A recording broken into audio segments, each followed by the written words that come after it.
Muy bienvenidos nuevamente a un repaso más de la lección de Escuela Sabática.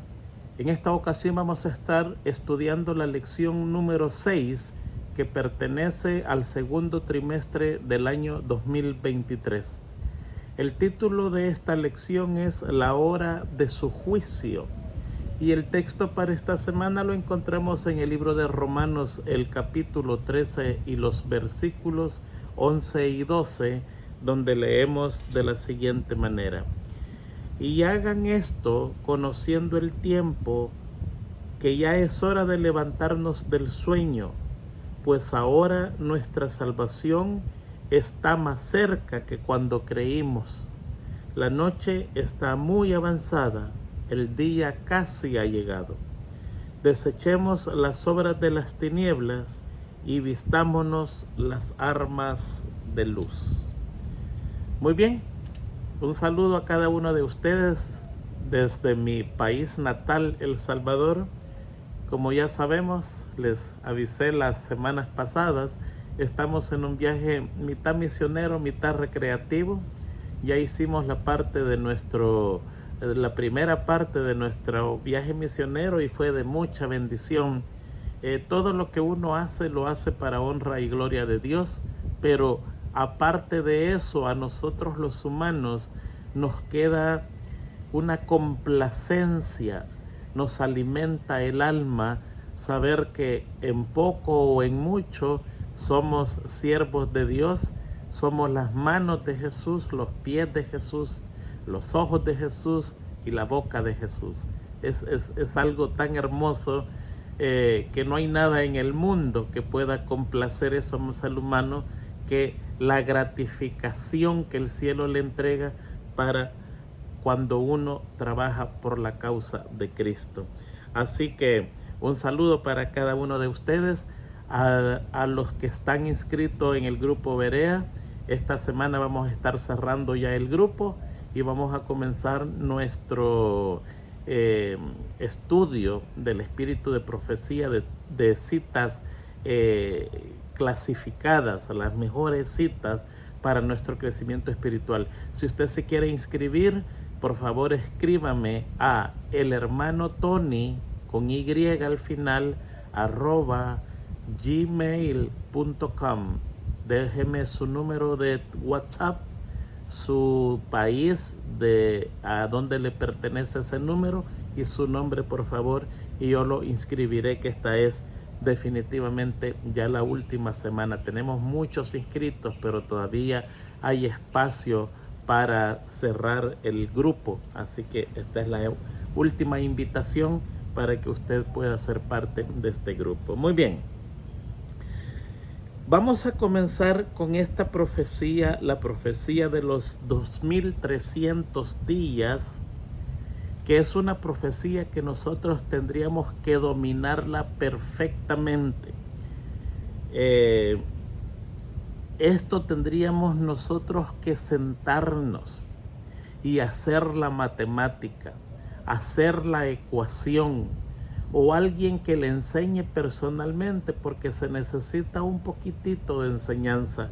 Es muy difícil si uno no lo estudia detenidamente, con tiempo y con oración. Así que vamos a tratar de cubrir los aspectos más importantes de esta profecía. La primera cosa que queremos mencionar es que esta es la profecía más larga de la Biblia. 2300 años dura esta profecía.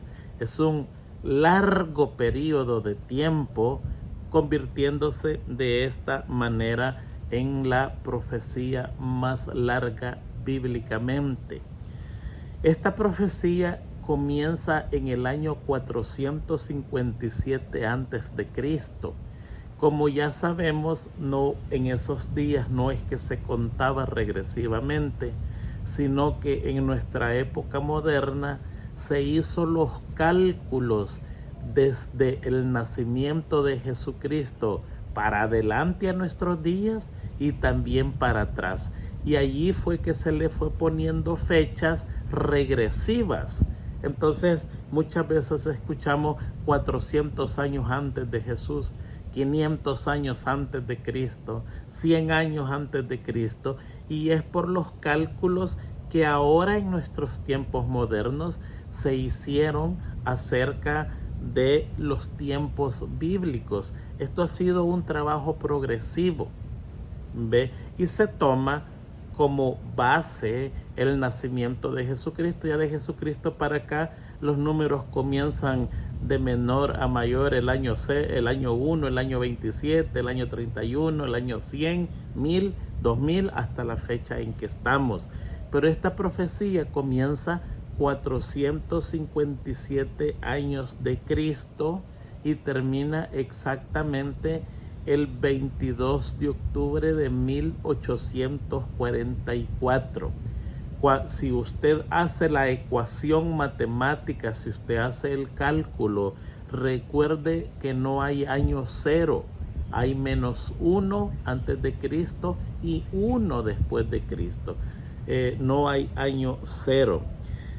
Muy bien, interesantemente esta profecía tiene varios sucesos en la misma profecía, y esto se dio para que no tengamos un error de fecha de profecía, porque es fácil decir que esto comienza en el año 457 antes de Cristo, o se le puede poner otra fecha equivocadamente, pero en este caso el Señor deja las puertas de las posibilidades de un error cerrado.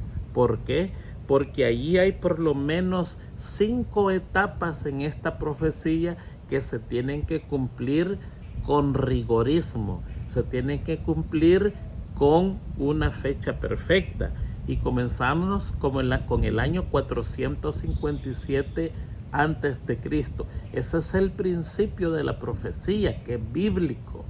No es cálculo, sino que allí está en la Biblia. El espíritu de profecía también lo dice. El segundo paso que se da en esta profecía es el año 27, donde está el bautismo de Cristo. Recuerde que es la venida del Mesías, significa ungido. Y en el año 27 es ungido por el Espíritu Santo cuando es sumergido en las aguas bautismales por Juan, el primo de él, conocido por nosotros como Juan el Bautista. El espíritu de profecía dice que del cielo bajó una luz y lo envolvió, y que se hizo la forma de una paloma, y se escuchó la voz de Dios que dijo: este es mi Hijo amado, en cual tengo contentamiento, a él oíd. Y allí comienza el ungimiento, comienza la obra de Jesucristo a través del ungimiento del Espíritu Santo. Esto está en esta profecía. El tercer paso de esta profecía es el año 31, cuando esta profecía anuncia la muerte de Cristo. El cuarto paso es el año 34, que es la muerte de Esteban, y es cuando el evangelio se entrega a los gentiles. Y el quinto paso, que es lo que sobra de esa profecía, ya que se han cumplido 4 pasos a la perfección, dice que termina en el año 1844. O sea, lo que nosotros conocemos como el juicio investigador, conocido antiguamente como el día de la expiación, o en hebreo el Yom Kippur. En esta fecha de 1844, el día de la expiación caía 22 de octubre, si no recuerdo mal, era un día martes. Así que esta profecía tiene ciertas llaves, pudiéramos decir, llaves de seguridad que eliminan el error de cálculo. Tiene que dar perfectamente esas fechas. Hay otras personas que interpretan esta profecía con diferentes fechas, pero no calza, queda corta, quedan muchas preguntas en el aire que no se pueden explicar. Mientras que en el caso de nosotros, la Iglesia Adventista del Séptimo Día, la profecía es contundente, y esto no es porque somos la Iglesia Adventista del Séptimo Día, esto es por los estudios que hizo el hermano Guillermo Miller y la gente de esos tiempos que eran de otras religiones y que conllevaron al conocido gran chasco. O sea que nuestra iglesia de allí comienza a surgir, de un gran chasco, pero no es el chasco de la iglesia adventista. Muchas veces escuchamos que las otras religiones dicen los adventistas tuvieron un gran chasco. No, fueron los mileritas. ¿Quiénes eran los mileritas? Todas aquellas personas que creían que Jesucristo iba a venir el 22 de octubre de 1844, y allí habían gente metodista, gente bautista, gente católica, gente presbiteriana, gente luterana, gente de todas las religiones. No existía bajo el nombre de adventista para esos días nuestra iglesia. Muy bien, así que esta es una profecía bien segura, donde hay que abrir esos candados de seguridad para cerciorarse que la profecía no miente y es explícita y exacta con las fechas determinadas. Esto es como un principio para que sepamos lo que está pasando. Ahora, antes de entrar en la lección, yo quiero tocar los errores generales de esta profecía que se escuchan muy a menudo en nuestra iglesia. Mire, el primer error de nosotros los adventistas en esta profecía es que cuando mencionamos la profecía de los 2300 días, aterrizamos precisamente en el juicio investigador, como que el juicio investigador fuera el centro de la profecía, y no lo es. El centro de la profecía es Jesucristo. El centro de esta profecía de los 2300 días no es el juicio investigador, sino Jesucristo y su ministerio aquí en la tierra. ¿Por qué? Porque el primer paso anuncia a Jesucristo como el Mesías, lo anuncia como el ungido. El 27 del año de nuestra era, Jesucristo se bautiza. Eso nosotros lo pasamos a 1000 por hora sin recapacitar que la profecía habla de Jesús y no de un juicio investigador como tal. La profecía también nos presenta a Jesucristo como Salvador muriendo en la cruz. Ese es el año 31. Está escrito en la profecía, en las primeras 70 semanas dictaminadas para el pueblo judío. Entonces nos presenta a Cristo como ungido y a Cristo como Salvador. La tercera parte de esta profecía nos presenta a Jesucristo como las buenas nuevas a todo el mundo. El apedreamiento de Esteban, de allí en adelante, el evangelio ya no es exclusivo del mundo judío, sino que se entrega a todo el mundo sin importar idioma, tribu, lengua o nación. No importa. El evangelio se entrega a todo el mundo. Entonces se presenta a Jesucristo como las buenas nuevas para el mundo. El cuarto paso se presenta a Jesucristo como nuestro juez, y allí incluye el juicio investigador. Y eso nos lleva al quinto paso, cuando Jesucristo se presente por segunda vez como libertador. ¿Se da cuenta qué hermosa es la profecía? Jesucristo como el ungido, Jesucristo como Salvador, Jesucristo como las buenas nuevas a todo el mundo, Jesucristo como nuestro juez y Jesucristo como nuestro libertador. No es solo el juicio investigador.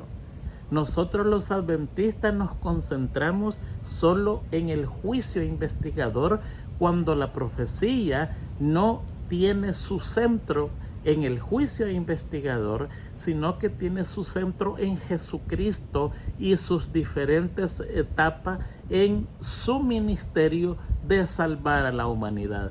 Tuvo que aparecer en esta tierra, tuvo que ser ungido, tuvo que morir, tuvo que entregarse ese evangelio a todo el mundo. Una vez se entregó ese evangelio a todo el mundo, se convierte en nuestro juez, y una vez que se ha terminado el juicio, se convierte en libertador o castigador de acuerdo a lo que el juicio dictamina. ¿Se da cuenta? Ese es el primer error que nosotros tenemos con esta profecía. El segundo error, que es consecuente, es que nosotros omitimos el bautismo. Casi nadie habla de los 2300 días como la prueba del bautismo de Jesús. El tercer error es consecuente. Omitimos la muerte de Cristo. Usted nunca va a escuchar una persona hablando de la profecía de los 2300 días enfocándole en la muerte de Cristo. No, hablamos de la profecía de los 2300 días enfocándolo en el juicio investigador. Y el cuarto error que cometemos es que nunca enfocamos esta profecía también para hablar de que el evangelio es entregado a todo el mundo en el año 34. Esos tres pasos importantísimos los omitimos y nos saltamos directamente al juicio investigador. ¿De qué sirve un juicio investigador si no reconocemos a un Mesías que fue ungido por el Espíritu Santo? ¿De qué sirve un juicio investigador si no reconocemos a Jesucristo como el sacrificio grande? ¿De qué sirve un juicio investigador si no nos damos cuenta que el evangelio se entregó a todo el mundo? Si no podemos omitir esas tres partes, tienen que ser tan centrales como el juicio investigador. Otro error de esta profecía es que muchos de nosotros predicamos. Yo he escuchado a cualquier persona en el púlpito predicando que el año 34 de la muerte de Esteban se terminó la gracia para el mundo judío. Fíjense que la Biblia no dice eso, ni el espíritu de profecía dice eso. Mire, le voy a leer Profetas y Reyes, página 515. Aquella semana o 7 años terminó en el año 34 de nuestra era. Entonces, al apedrear a Esteban, los judíos sellaron finalmente su rechazamiento del evangelio. Eso es lo que pasa allí. Ellos eran poseedores exclusivos del evangelio que no apreciaron como tenían que apreciarlo. Y no todos, muchísimos. Recuerde que los primeros predicadores de la iglesia cristiana eran judíos, no era otra religión, eran judíos. Pero ¿qué pasa? Lo que pasa en el año 34 no es que se termina la gracia para los judíos, no. La Biblia no dice eso. Léalo, y si usted encuentra un texto, me lo manda, por favor. Si usted encuentra algo del espíritu de profecía, me lo manda, porque aquí estamos para aprender. Nadie sabe todo acá, todos nos equivocamos, dicho sea de paso, y yo estoy propenso a equivocarme, y si alguien me corrige, yo con todo gusto rectifico, porque eso es lo que nos hace grande como pueblo de Dios. Lo que pasa en el año 34 es que el evangelio deja de ser exclusivo del mundo judío y se vuelve ahora mundial. Se vuelve un evangelio libre para todos, se pierde la exclusividad, y ahora toda aquella persona que quiera aceptar el evangelio no tiene que ser judío de sangre, sino que sencillamente creer en la palabra de Dios. Eso es todo. Pero no podemos predicar que la gracia de Dios se termina para el pueblo judío en esta fecha. Es más, la Biblia nos enseña algo diferente. Fíjese Romanos 1:16. Romanos fue escrito entre el año 57 y el 60.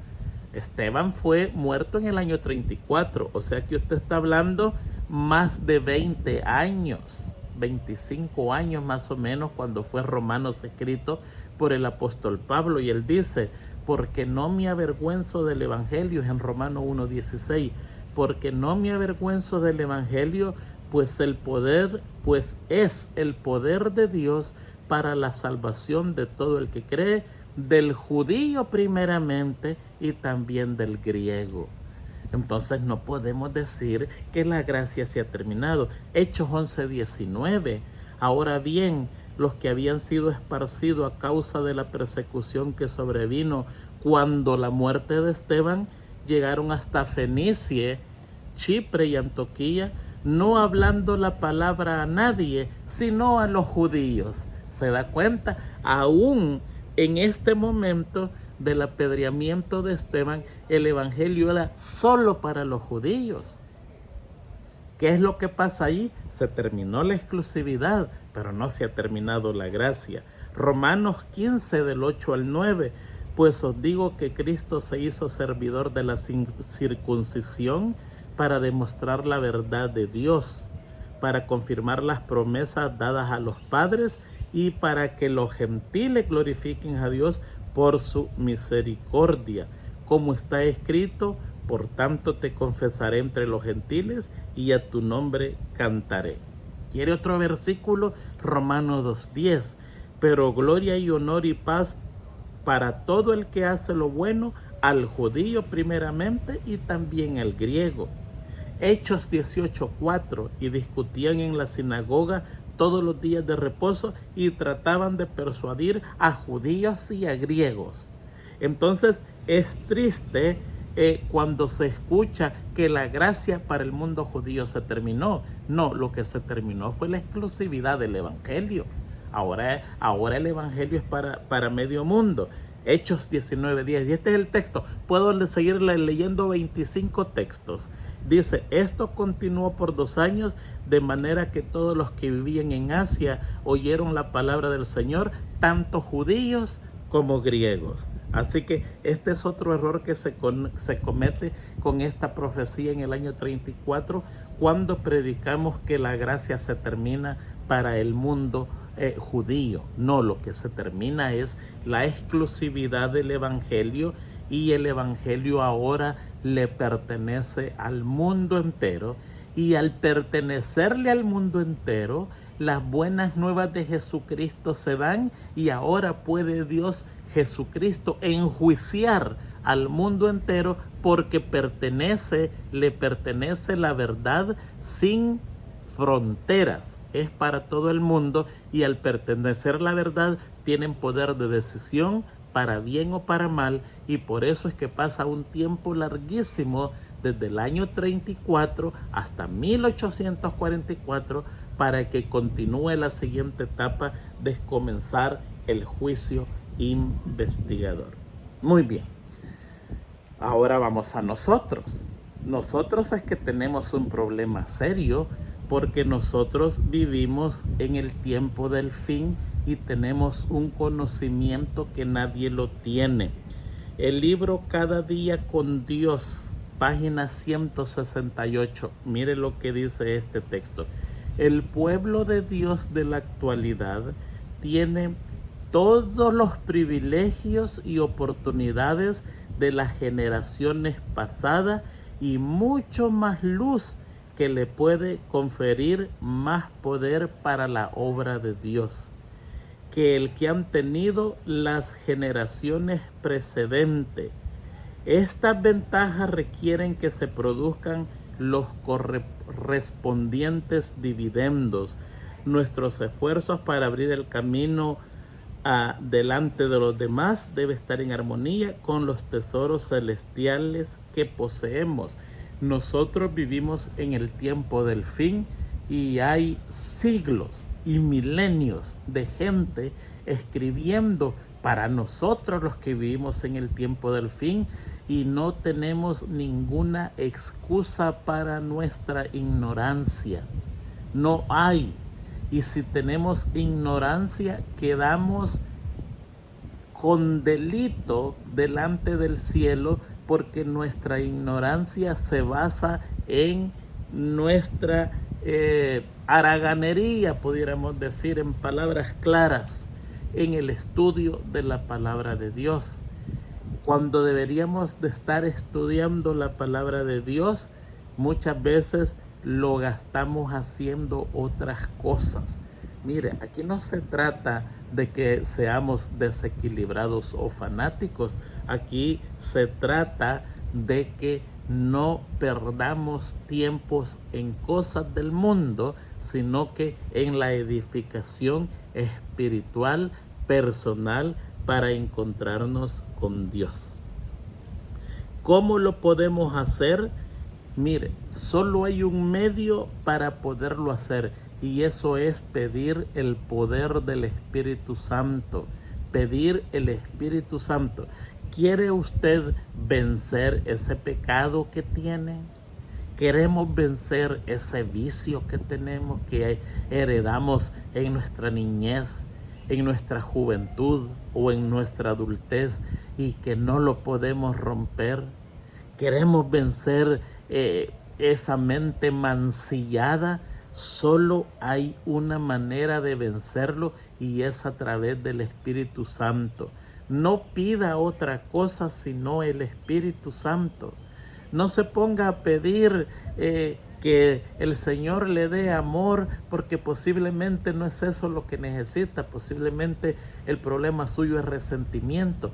Pida el Espíritu Santo, y el Espíritu Santo vendrá a nuestras vidas, hará la operación espiritual que necesita hacer en nuestra mente, en nuestro cerebro, y Él va a hacer el milagro. Si nosotros, la Biblia dice que pedimos y recibimos, y no recibimos porque pedimos mal. Y es eso, nos ponemos a pedir la receta de los que se nos tiene que dar, y no pedimos el médico que nos revise. Hacemos todo al revés. Es como que usted vaya donde el doctor y le diga: necesito que me mediques esto, lo otro, aquí y allá para sanarme. Y el médico le dice: no, yo lo que necesito es hacerte un examen total para ver qué medicina necesitas. Le voy a leer un texto en el Ministerio de Curación, páginas 62 y 63. Dice lo siguiente: el poder omnipotente del Espíritu Santo es la defensa de toda alma contrita. Usted puede hallar refugio allí. Si usted confiesa sus pecados, el poder del Espíritu Santo es todo lo que necesita. Cristo no permitirá que pase bajo el dominio del enemigo quien haya pedido su protección con fe y arrepentimiento. Es verdad que Satanás es un ser fuerte, pero gracias a Dios tenemos un Salvador poderoso que arrojó del cielo al maligno. Satanás se goza cuando engrandecemos su poder. ¿Por qué no hablamos de Jesús? ¿Por qué no magnificamos su poder y su amor? No nos pongamos a hablar de que Él es poderoso, Él se goza. No. Hablemos todo lo contrario. Hablemos que es un pobre que va a sufrir, que está derrotado y que anda dando ya las últimas porque no le toca de otra. Hablemos de un Salvador poderoso. Eso es lo que nos está diciendo la introducción del día sábado. Muy bien, vamos a pasar al día domingo, la purificación del santuario. ¿Qué era la purificación del santuario? La purificación del santuario los judíos lo entienden bien. Este era un servicio que se hacía una vez al año, donde simbólicamente todos los pecados del pueblo alzados en el santuario eran removidos y el santuario era limpio. Eso era lo que los judíos le conocen como el Yom Kippur o el día de la expiación. ¿Qué está pasando acá? En el año 1844, eso es exactamente lo que está pasando, pero en el cielo. Entonces viene la pregunta, ¿hay algo sucio en el cielo? Los registros de nuestros pecados. Ahí están todos los registros de nuestras buenas obras y de nuestras malas obras. Entonces tiene que haber una limpieza en el cielo. Fíjense que a las demás religiones les cuesta entender esto. No logran entender plenamente esto, pero porque no entienden el sistema que tenían los judíos de sus ofrendas y sacrificios. No entienden que cada día se pedía perdón por los pecados, pero había un día, una vez al año, donde esos pecados almacenados en ese edificio llamado santuario tenían que ser removidos. Eso es exactamente lo que pasa en el cielo. Cada día, dice la Biblia, recuerde que Jesucristo dijo que no ofendiéramos a uno de los pequeñitos, a uno de los pobres, de los humildes de Él, porque os aseguro que cada día sus ángeles ven el rostro de mi Padre. Cada día los ángeles llevan registros buenos y malos de todos los habitantes de la tierra, y esos registros están almacenados en el cielo. Y viene el día de la expiación del cielo, donde eso tiene que pasarse consulta y eliminar todo ese registro de malas acciones y pecados que hay en el cielo. Eso es lo que está hablando el día domingo cuando está diciendo de la purificación del santuario. Así como se purificaba el santuario terrenal, así se tiene que purificar el santuario celestial, y la profecía de los 2300 días denota la fecha cuando esta purificación del santuario ha comenzado. El problema de nosotros es que no sabemos cuándo termina, y por eso es que la Biblia dice que vendrá como ladrón en la noche, en el momento en que menos lo pensemos, y se nos invita a estar apercibido para ser parte de el pueblo que se salva. Día lunes, los 2300 días y el tiempo del fin. ¿Qué está hablando acá? Aquí Daniel tiene un problema tratando de averiguar de qué se trata esta profecía. Y él entiende ciertas cosas, pero otras cosas no las entiende. Y murió sin entenderlas. El espíritu de profecía aclara un poquitito más el problema de Daniel. Y es que el problema de Daniel, él sabe que se ha acercado el final de la opresión del pueblo de Israel. El pueblo de Israel fue llevado cautivo por Nabucodonosor. Pero el profeta Jeremías dijo, ustedes no van a volver pronto. Hay mucha gente que en esos días decía, no se preocupen, nosotros ya vamos a regresar a Jerusalén.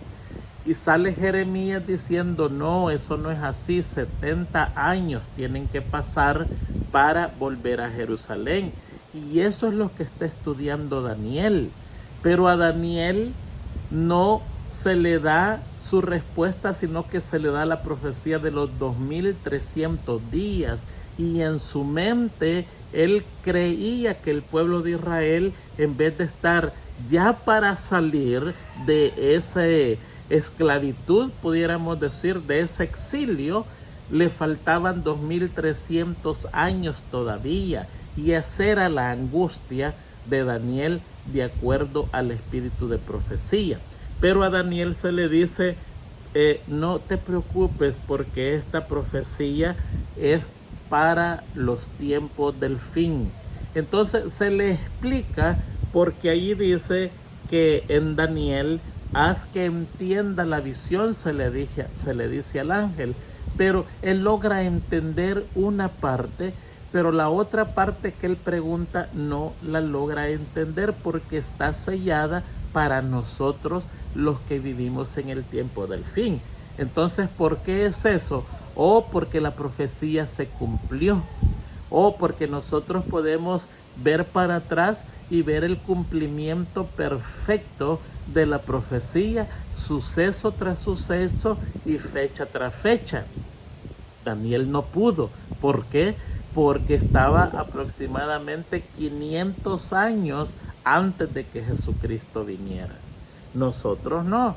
Nosotros tenemos más de 2500 años después de Daniel y podemos contemplar la profecía en forma regresiva y darnos cuenta que la profecía tuvo su cumplimiento exactamente como la Biblia y Dios lo había predicho. Fíjense que hay una cosa muy interesante. Muchas veces hay gente que pregunta, ¿será que la Biblia es verdad? ¿Será eso que es verdad? ¿Sabe que una manera de cerciorarse que en verdad la Biblia es completamente verdad es a través de las profecías? Todas las profecías se han cumplido como la Biblia las dijo. Profecías dadas 1000 años antes, 500 años antes, 20 o 100 años antes, siempre se han cumplido. Y cuando una profecía se cumple, es porque la palabra de ese libro es verdadera. Así que la Biblia es verdad porque gracias a la palabra profética podemos comprobar. El día martes está hablando la instrucción del ángel a Daniel, y eso ya lo tocamos nosotros en el principio entre los errores de esta profecía. Y aquí está hablando que 70 semanas se han dado para el pueblo de Israel. Las primeras 70 semanas son para el pueblo de Israel, para que se cumpla ¿el qué? La venida de Jesucristo, aunque la profecía no lo dice, para ser ungido tuvo que nacer, el ungimiento de Jesucristo, la muerte de Jesucristo y la entrega del evangelio a todas las naciones. Lo que se pierde aquí es la exclusividad, no la gracia. La gracia queda abierto para todo. ¿Qué pasa en el año 34? El judío sencillamente pierde su exclusividad como nación. Ya cualquiera que no sea judío, pero que crea en Jesucristo, podría abrazar la religión cristiana y alcanzar la salvación, y no estaba solamente limitada al mundo judío, sino que para todas las personas a partir del año 34. Aquí hay un texto que lo encontramos en el libro del Evangelismo, página 444 y 445, y lo vamos a compartir. En nuestra época, tal como ocurría en los días de Cristo, puede haber una comprensión e interpretación errónea de las Escrituras. Si los judíos hubieran estudiado las Escrituras con fervor y oración, su investigación los habría recompensado con un verdadero conocimiento del tiempo, y no solo del tiempo, sino también de la manera en la cual Cristo aparecería. No habrían confundido la gloriosa segunda venida de Cristo con su primer advenimiento.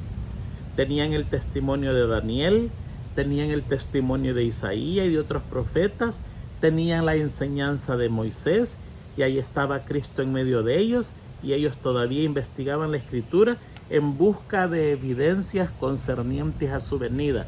¿Qué pasó? Los judíos creyeron que Jesucristo iba a venir a ellos así como lo relata su segunda venida, que va a venir con poder y majestad. Ellos tenían para estudiar que su primera venida no era así. Su primera venida era como un niño, y tenías todo en la Biblia. Y me llama la atención este texto porque es exactamente lo que está pasando ahora con nuestra iglesia. Fíjense que la teología de nuestra iglesia muchas veces omite el espíritu de profecía. Y el espíritu de profecía no se puede dejar fuera de la teología, porque la misma Biblia dice que sin profecía el pueblo será disipado. Si nosotros no comparamos nuestra Biblia con lo que el espíritu de profecía dice, entonces quedamos al garete todos. Unos dicen una cosa, otros dicen otra cosa, unos enseñan una cosa, otros enseñan otra cosa. Por eso es que dice la Biblia que sin profecía el pueblo será disipado. Hay muchos movimientos en nuestra iglesia, como sucedieron con los judíos en el tiempo de Jesús. Y aquí lo está diciendo, y por eso está hablando del día martes, la instrucción que el ángel le da a Daniel. Entiende la visión. Nosotros tenemos que entender la Biblia y el espíritu de profecía. Tenemos una información grande. Pero ahora pasa mucho movimiento en nuestra iglesia, desde lo más alto hasta lo más bajo, con respecto al espíritu de profecía. Muchos hacen a un lado el espíritu de profecía. Muchos no creen en el espíritu de profecía. El espíritu de profecía no es otra luz. No es una luz mayor ni menor, no. El espíritu de profecía no es otra cosa que la extensión de la Biblia. La Biblia habla, el espíritu de profecía explica, pero cuando una persona rechaza el espíritu de profecía, lo que está haciendo es rechazar la Biblia. El siguiente paso para esta persona es apostasía. Y está pasando en nuestra iglesia. Hay inclusive prohibiciones a ciertas personas que se apoyan tanto en el espíritu de profecía para que no lo hablen de esa manera. Está causando problemas. Parece que hay un miedo de ofender a ciertas personas, y para evitar ese miedo, mejor públicamente se dictamina que se separa de la iglesia y se condena esa práctica. No puede ser así. El espíritu de profecía es para que estemos juntos y hablemos todos un solo mensaje. Muy bien, vamos a pasar al día miércoles. Se nos ha ido el tiempo rápido. El Mesías cortado. Como dijimos al principio, la profecía de los 2300 días abarca la vida de Jesucristo con dos sucesos importantes: su bautismo y su muerte. Y allí está registrado. Yo creo que es deber suyo sentarse, agarrar un papelito, hacer la matemática, aprendérselo de memoria para que usted lo pueda explicar. Pero esas son cosas que usted lo tiene que hacer. No hay mejor manera cuando nosotros agarramos papel y lápiz y nos ponemos a estudiar hasta que comprendemos a perfección lo que está pasando. ¿Qué pasa con esto? Lo entendemos y lo podemos explicar. Así que le invito que agarre un papel y un lápiz. Ahí en las Biblias, en la Fe de Jesús, en otras literaturas, tenemos el esquema de la profecía de los 2300 días. Apréndaselo, revíselo y usted se va a dar cuenta que exactamente lo que la profecía dice. Muy bien, vamos a llegar al día jueves, que creo yo que es vitalísimo para nosotros los que estamos viviendo en el tiempo del fin.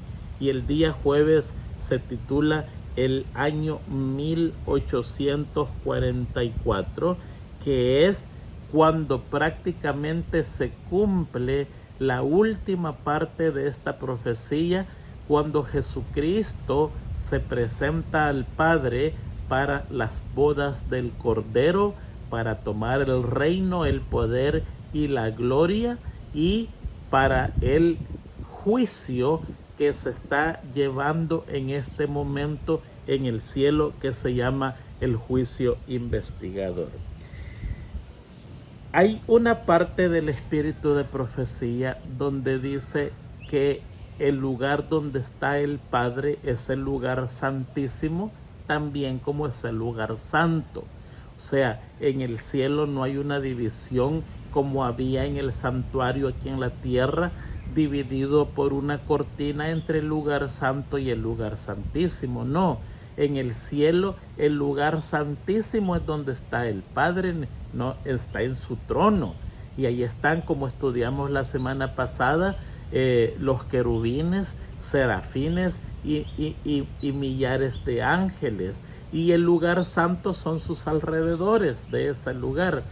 Pues Jesucristo es conducido donde el Padre, y eso nosotros lo encontramos en Daniel, donde dice que el Hijo del Hombre vino donde el Padre y ahí se le entregó el poder y la gloria. ¿Qué es lo que está pasando?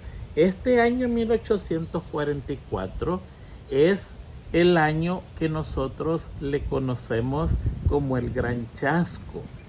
Guillermo Miller comienza a estudiar la profecía de los 2300 tardes y mañanas y llega a la conclusión que en 1844 Jesucristo regresa a la tierra. Ellos creían que el santuario estaba en la tierra, pero la Biblia está diciendo que el santuario estaba en el cielo. Jesucristo viene en una nube donde está el anciano de días, a donde está el trono de Dios. Viene donde su Padre, porque allí están las bodas del Cordero. ¿En qué consiste las bodas del Cordero? Las bodas del Cordero es la entrega oficial de la Nueva Jerusalén a Jesucristo, que es una ciudad hermosísima que nadie puede describir ni imaginar, porque es la capital del universo. Entonces Jesucristo se casa con esta ciudad y él se vuelve dueño de la capital del universo. El sacrificio de Jesucristo es tanto que el Padre cree y lo hace en entregar todo el poder y el dominio a Jesucristo. Y eso se representa bajo la historia de la tsunamita. Cuando David era viejo, sentía frío y su cuerpo no se calentaba. Y si usted la historia detenidamente, le consiguen una doncella jovencita, hermosa, para que lo caliente, pero él nunca vive con ella. La tsunamita, viene a ser esposa de su hijo. Este es una aplicación espiritual. Y Salomón toma posesión de esta muchacha y sí la hace su esposa. Esta es una aplicación espiritual de lo que está pasando en el cielo. Dios tiene la santa ciudad, se la entrega a su hijo por el gran sacrificio que hizo. La iglesia, que también es representada como una mujer, el Padre es de él, la iglesia le pertenece al Padre, pero Dios le entrega la iglesia a Jesucristo. Y por eso es que al final de los 1000 años baja la santa ciudad aquí a la tierra, y la tierra recibe a la ciudad que es la capital del universo. En pocas palabras, la tierra se convierte en la capital del universo y va a ser una tierra hermosísima. Fíjense que si usted lee los últimos capítulos de Isaías, lea los últimos 2 capítulos con calma y con quietud, usted se va a dar cuenta de muchas verdades que hay allí. Fíjese que hay una parte que dice que la luna y el sol no se necesita más. Hay otra parte que dice que no habrá más noche, todo será día. Pero en Isaías usted encuentra que el sol, en el día normal, el sol va a brillar 7 tantos. Y en la noche, la luna va a brillar como el sol. O sea, que los días que pasamos ahora, esas serán las noches en el mundo venidero. Y los días, el sol va a ser 7 tantos más la claridad que ahora nosotros tenemos. Lea esos capítulos del final de Isaías y usted va a encontrar todo eso. O sea que va a ser un mundo lleno de luz, porque el trono de Dios está acá y es luz. La presencia de Jesucristo está acá y es luz. La tierra brilla, el sol brilla 7 tantos. La luna, que está bien cerca de la tierra, va a brillar como el sol. La luz de este planeta posiblemente se vea en todo el universo. Va a ser algo maravilloso. Pues allí Jesucristo recibe a su novia. Y por eso es que Juan la ve contemplar y dice: vi la hermosa Jerusalén bajando como una novia ataviada para su marido. ¿Se da cuenta? El matrimonio de Jesucristo es con la Nueva Jerusalén, pero allí empieza el juicio.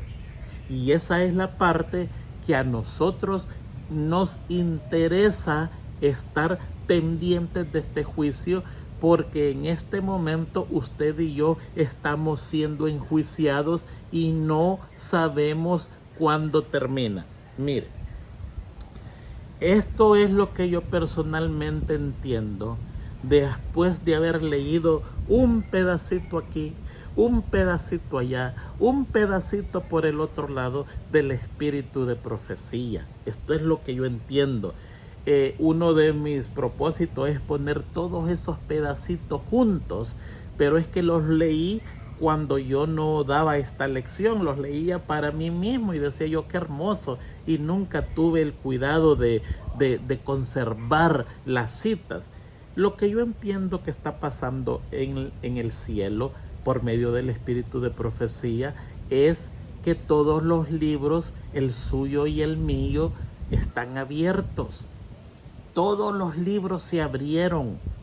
Cuando Jesucristo entró allí, todos los libros de los muertos y de los que existían se abrieron. Y así se han venido abriendo libros cuando una persona acepta a Jesucristo. No es que su libro está cerrado y en un determinado momento ese libro se va a abrir y se va a comenzar a fojear. No, ese libro está abierto. Y como está abierto, cada día se deposita allí la información de su vida espiritual. Cada día se depositan allí sus actos, buenos y malos. Cada día se depositan sus victorias y sus derrotas. Cada día se deposita allí la tendencia de su carácter. Nosotros, dice el espíritu de profecía, no nos salvamos o nos perdemos por un pecado. Nos salvamos o nos perdemos por la tendencia de su carácter. Si la tendencia de su carácter es al mal y toda la vida constantemente usted busca el mal y no trata de arreglarse, no trata de refrenarse, entonces se va a perder por la tendencia de su carácter. A veces nosotros creemos que me he portado bien toda la vida y cometí un solo pecado, y cuando cometí ese pecado, allí mismo estaba esperando Dios para darme en la nuca y eliminarme. No, hermanos, no es así. Pecados cometemos todos, pero nosotros nos salvamos o nos perdemos por la tendencia de mi carácter. Si mi tendencia fue buscar la santidad, si mi tendencia es ir al cielo, si mi tendencia es luchar contra el mal, por eso me salvo en la parte humana. Ya sabemos que Jesucristo y su sangre nos salva, pero nosotros tenemos también una parte que jugar. Pues allí se coloca la tendencia de nuestro carácter y cada día Jesucristo conoce hasta el último día, ¿cómo está usted? No es que él desconoce y va a llegar un momento y va a decir, vamos a ver el libro de Tony García, vamos a comenzar por el año 67 donde él nació. Oh, no. Él ya conoce hasta el día de ahora lo que está pasando con mi vida. ¿Sabe qué es lo que pasa? Es que cuando la gracia se termine y el juicio investigador llegue a su fin, esos libros se van a cerrar y Cristo sabe perfectamente toda su vida. Imagínese usted que el espíritu de profecía dice que el diablo, que es una criatura, una poderosa criatura, porque Dios así lo hizo, conoce uno por uno nuestros pecados desde que nacimos. Si esa es una criatura, ahora imagínese el Creador, cómo conocerá nuestra vida a la perfección. Lo conoce todo, hasta el último segundo. Y Él está recibiendo esa información. Por lo tanto, Él no tiene que sentarse a abrir un libro y revisar qué ha pasado en los 50, 60, 70 años de su vida. Él solamente tiene que cerrar ese libro y decir, consumado es. El que está limpio, que quede limpio, y el que está sucio, que quede sucio. El libro se cierra y se pone a la izquierda o a la derecha, porque Él conoce exactamente lo que está pasando en nuestras vidas hasta el último día. Por eso es que dice que tenemos que tener cuidado con lo que hacemos con los demás, porque los ángeles de Dios cada día suben a ver al Padre y allí presentan una cantidad de información de nuestros actos, sean buenos o sean malos. O sea que el juicio está al día, está al minuto, al segundo, todo se sabe. Y va a llegar el momento en que se van a cerrar esos libros y se va a decidir de acuerdo a lo que nosotros hicimos cuando estábamos en nuestro cuerpo, cuando teníamos vida y teníamos nuestro cuerpo con vida. Estimado hermano, el problema de nosotros es que dejamos para última hora los cambios. Y muchos he escuchado que dicen, no, cuando ya las cosas se pongan serias y ya vea que esto está poniéndose duro, entonces yo voy a hacer un arreglo de mi vida y voy a venir al Señor. Se equivoca, ya está perdido totalmente. Porque cuando esos días vengan, usted no tiene ninguna fundación, ningún fundamento espiritual que le ayude a cruzar esa etapa dura que va a enfrentar el mundo. Sencillamente está perdido. No tiene poder espiritual. Abandonó, no tomó ventaja de la vida que se le dio, no, sencillamente abandonó todo y a última hora no trabaja de esa manera. Nuestra preparación es diaria, es ahora. Por eso es que le decía yo que no hay cosa más importante que pedir el Espíritu Santo. Olvídese de pedirle al Señor de vencer ese mal pensamiento. Olvídese de pedirle al Señor de vencer ese pecado que no puede vencerlo. Olvídese de pedirle al Señor por su salud. Pida el Espíritu Santo. Y el Espíritu Santo va a tomar posesión. Mire, yo personalmente en mi oración le digo al Señor, Señor, tú nos diste libre albedrío, pero yo vengo donde ti a darte mi mente y mi corazón. Me vuelvo esclavo tuyo por voluntad mía. Por favor, posesiónate. Si tú me hicieras un autómata tuyo, yo sería feliz y eso es lo que quiero. Porque yo he visto que yo solo no puedo vencer. Es imposible. Por más que trato, por más que lucho, no puedo vencer. Eso es imposible. Pero necesito de ti. Y de ti, tu Espíritu Santo, para que el Espíritu Santo se posesione de mí y Él haga en mí lo que tiene que hacer.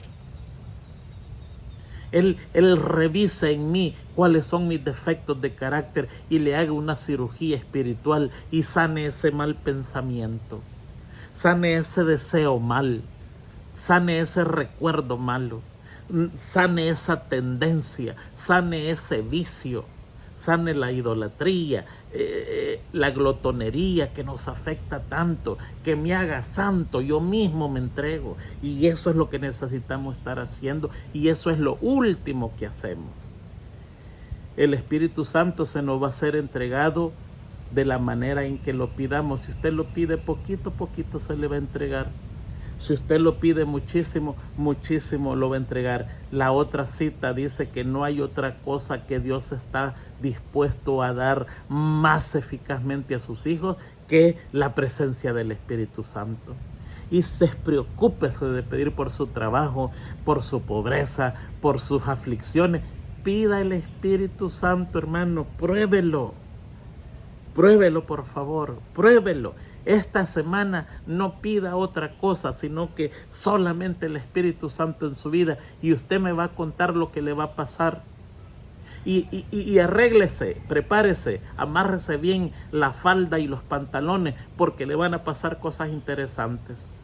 Porque el Espíritu Santo inmediatamente lo pone a uno en la escuela del aprendizaje. Lo pone en la escuela de la prueba. Inmediatamente viene el ataque del diablo, que está molesto, está enojado y todo eso. Pero cuando usted vence todas esas pruebas y dificultades, usted consigue una de las batallas más grandes que el hombre puede ganar, que es la batalla de vencer al demonio. Y no hay cosa más gratificante que sentirse hijo de Dios. Pruébelo. Pruébelo, hermano. Deje de pedir por cosas que no tiene que pedir. Pida al Espíritu Santo y Él se va a dar cuenta que Él va a hacer el milagro en nuestra vida. Pídalo, por favor. Y no una oración en la noche. A cada momento que tenga libre, vaya a un ladito, póngase rodillas y pida. Si no puede poner de rodillas, haga una oración de pie y dígale: Señor, necesito el Espíritu Santo. Esa es la única manera en que yo voy a estar seguro en ti, en que yo voy a vencer. Tú has prometido que lo vas a dar. Hay un párrafo del Espíritu de Profecía que dice que a Dios le fascina, le